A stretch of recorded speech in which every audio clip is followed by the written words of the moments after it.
வணக்கம் நண்பர்களே. உங்களிடம் பேசிக் கொண்டிருப்பது ஜோதிடமித்ரன் சங்கர நாராயணன். இந்த பதிவுல எதை பத்தி பார்க்க போறோம்னா காரகோ பாவநாஸ்தி. இதை பத்தி தான் இந்த பதிவுல பார்க்க போறோம். காரகோ பாவநாஸ்தி அப்படின்னா என்ன, அதற்குண்டான விதி என்ன, அதற்குண்டான விதி விலக்குகள் என்ன, ஒரு உதாரண ஜாதகம், அது மூலமா ஒரு சிறிய ஆய்வு, இதைத்தான் இந்த பதிவுல நம்ம பார்க்க போறோம். ஜோதிடத்துல எல்லா உறவுகளுக்கும் ஒரு பாவத்தை ஒதுக்கி இருக்காங்க.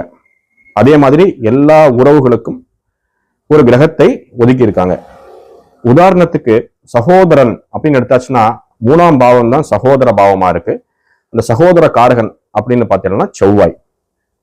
தாயார் அப்படின்னு எடுத்தாச்சுன்னா 4ஆம் பாவம் தாயார் ஸ்தானமா இருக்கு. சந்திரன் தாயாருக்குண்டான காரக கிரகம். குழந்தைகள் அதாவது புத்திரம் அப்படின்னா அதுக்கு 5ஆம் பாவம் காரகமா இருக்கு. 5ஆம் பாவ காரகராக இருக்கக்கூடியவர் குரு. அதே மாதிரி களத்திரம் அதாவது மனைவி அல்லது கணவன், அதற்கு 7ஆம் பாவம் காரகமா இருக்கு. 7ஆம் பாவ காரகரா சுக்கிரன் இருக்கார். தகப்பன் அப்படின்னு பார்த்தீங்கன்னா 9ஆம் பாவம் தகப்பனுக்குண்டான காரகஸ்தானமா இருக்கு. சூரியன் தகப்பனுக்குண்டான காரக கிரகமா இருக்கு. இப்போ காரகோ பாவநாஸ்தினா என்னன்னா, ஒரு காரகத்தை சேர்ந்த கிரகம் அந்த காரக பாவத்தில் அமரும் பொழுது காரகோ பாவநாஸ்தி ஏற்படும். அதாவது ஒரு ஜாதகத்துல 3ஆம் பாவத்தில் செவ்வாய் இருக்கும் பொழுது அது காரகோ பாவநாஸ்தி, சகோதர வழியில் ஒரு பிரச்சனை அப்படின்னு சொல்றது. அதே மாதிரி 4ஆம் பாவத்தில் சந்திரன் இருக்கும் பொழுது தாயார் வழியில் அது காரகோ பாவநாஸ்தி, தாயாருக்கு ஏதாவது ஒரு பிரச்சனை, அந்த பிரச்சனைங்கிறது உறவு நல்லா இருக்காது அல்லது வேற ஏதாவது உடல் ரீதியா பிரச்சனை இருக்கலாம், அந்த மாதிரி பிரச்சனைகள். அதே மாதிரி 5ஆம் பாவகத்தில் குரு இருக்கும் பொழுது அது காரகோ பாவநாஸ்தி, குழந்தைகளுக்கு அப்படின்னு. 7ஆம் பாவத்தில் சுக்கிரன் இருக்கும் பொழுது அது மனைவி சார்ந்த விஷயங்களில் காரகோ பாவநாஸ்தி அப்படிங்கிற விதிக்கு வருது. 9ஆம் பாவத்தில் சூரியன் இருக்கும் பட்சத்துல அது தகப்பனை குறிக்கிறது, காரகோ பாவநாஸ்தின்னு குறிக்கிறது. ஆனா எல்லா ஜாதகத்திலையும் இந்த விதி பொருந்தி வருமானா இல்லை. அதுக்கு விதி விலக்குகள் இருக்கு. முதல்ல அந்த நிற்கக்கூடிய கிரகம், உதாரணத்துக்கு 3ஆம் பாவத்துல செவ்வாய் நிற்கிறதுனா காரகோ பாவநாஸ்தின்னு எடுப்புல சொல்லிடக்கூடாது. அந்த 3ஆம் பாவம் அந்த செவ்வாய்க்கு ஆட்சி வீடோ உச்ச வீடோ மூலத்திருகோண வீடோ இருக்கும் பட்சத்துல கண்டிப்பா அந்த செவ்வாயால அதிக அளவுல அந்த காரகோ பாவநாஸ்திங்கிற தொல்லையை கொடுக்க முடியாது. அதே மாதிரி செவ்வாய் தனிச்சு இருக்கணும் அந்த ஸ்தானத்துல. மேலும் வேறு எந்த கிரகத்தினுடைய பார்வை சேர்க்கை இல்லாமல் இருக்கணும். அப்படி இருக்கும் போதுதான் அந்த காரகோ பாவநாஸ்தி முழுமையா வேலை பண்ணும்.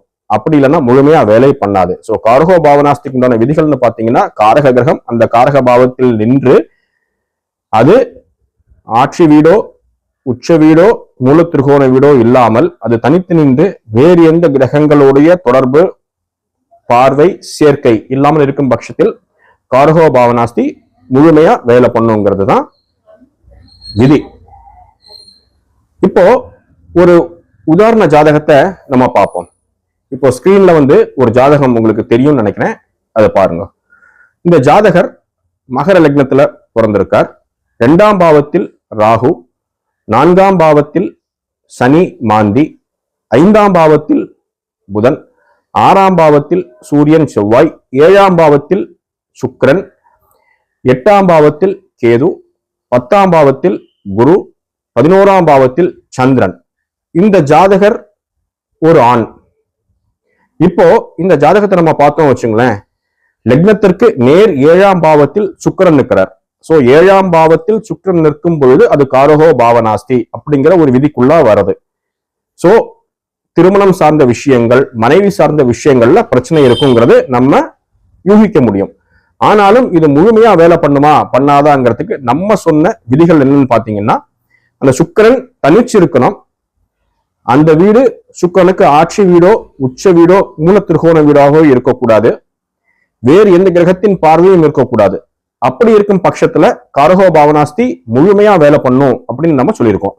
இந்த ஜாதகத்துல பாத்தீங்கன்னா லக்னத்துக்கு நேர் 7ஆம் பாவத்துல சுக்கிரன் தனிச்சு நிற்கிறார். அது ஆட்சி வீடு இல்ல, உச்ச வீடு இல்ல, மூலத்திருகோண வீடும் கிடையாது. மேலும் அந்த சுக்கிரனை வேறு எந்த கிரகமும் பார்வை செய்யவில்லை. இப்படி இருக்கும் பட்சத்துல காரகோ பாவநாஸ்திங்கிற விதிக்குள்ள இந்த சுக்கிரன் வந்துடுறார். அப்படி இருக்கிறதுனால இந்த ஜாதகருக்கு இன்னும் திருமணம் ஆகவில்லை. திருமணம் ஆகாமல் இன்னும் அவர் இருக்கிறார் இந்த ஜாதகர். சோ காரகோபாவனாஸ்திங்கிறது இப்படிதான் ஒரு ஜாதகத்தில் நம்ம ஆய்வு செய்யணும். இந்த பதிவு உங்களுக்கு பிடிச்சிருந்ததுன்னா ஒரு லைக் பண்ணுங்க. உங்களுக்கு ஏதாவது கருத்துக்கள் இருந்தா கமெண்ட் செக்ஷன்ல உங்களுடைய கருத்தை தெரிவிக்குமாறு கேட்டுக்கொள்கிறேன். மேலும் என்னை பின்தொடர்ந்து வருவதற்கு இந்த சேனலை சப்ஸ்கிரைப் பண்ணுங்க. மீண்டும் அடுத்த வீடியோவில் உங்களை சந்திக்கிறேன். நன்றி, வணக்கம்.